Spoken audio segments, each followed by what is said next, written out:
then once I felt like I had done that, then I could get on with my singing, taking my singing seriously and stuff, which I do now much more than I did then. How's this new album, Here Comes the Night, as opposed to In Style, which I heard someone say backstage tonight that you mean on his disco album? I didn't think there was. No, we just say that. We say that kid. affectionately, like it's the disco album because it's got those pictures on the front by Avedon. You look great. I thought you looked like you were in style. So we just call it that as a joke, the disco album. It's not. There's one song that has a semi-disco beat, Swahito Woman, but it's not a disco album. It's a very kind of eclectic album in style, So it was greeted with mixed ideas. You got a lot of airplay though. Yeah, a couple of the songs really did well. How about this time around? You finding that the radio? Well, this is the most successful album I've ever had. What song's getting the most play? She Loves Strangers. Then Here Comes the Night. After that, there's a couple other ones. Like we went to Boston, and that Marquesa de Sade is the most popular one there, which would probably be great in Florida because it's got kind of salsa beat to it, Latin beat. So anyway, I didn't know this before we went on stage, but the song is like #1 on BCN, Marquesa de Sade. So we went on stage, and just when the piano opened up in the beginning, dun dun dun dun dun dun, the whole place got up and started roaring. I was like freaked out. A Spanish song, like a Latin song in Boston, Home of Preppy. Very ironic. They loved it. They loved that song. You play Boston. So there's different songs in different places that get a lot of airplay, but consistently throughout America, it's like She Loves Strangers and Here Comes the Night, basically. You don't think too much about all the fractionalization of them. It used to be like people like rock and roll. They weren't that alienated. Now everybody's, if you like Elvis Costello, you hate somebody who likes Molly Hatchet or ZZ Top. I mean, you have any comments on this whole categorization? I just know, like, my personal point of view, which is that to me, rock and roll, I didn't start with the Dolls or something. It started with like Roy Brown or Little Richard and Big Joe Williams. I mean, and it goes way back with me into the 40s. I have records from the 40s, that are rock and roll records, and that's like the roots of rock and roll to me.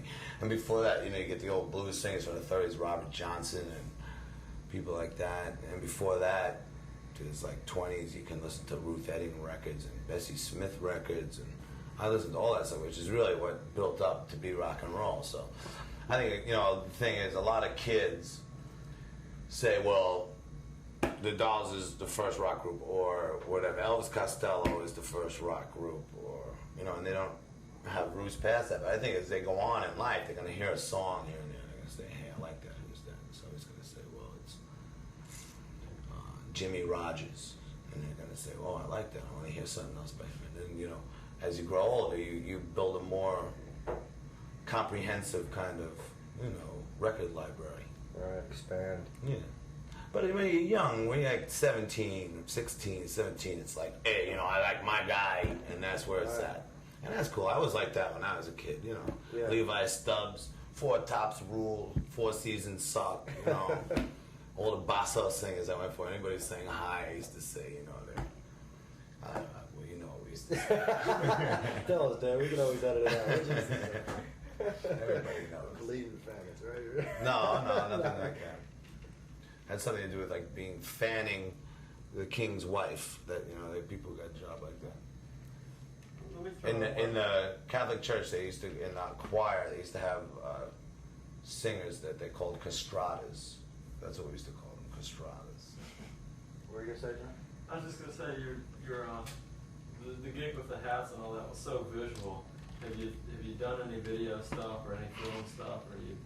On In Style, you did illustrate a couple of the songs, I think. Yeah, did that. And I work in video a lot. I do people and stuff. I'm working on some stuff that's going to come out in probably 3 or 4 months. What's your approach to it? Most of the stuff that I've seen, it's like it's such a young art for people to turn their...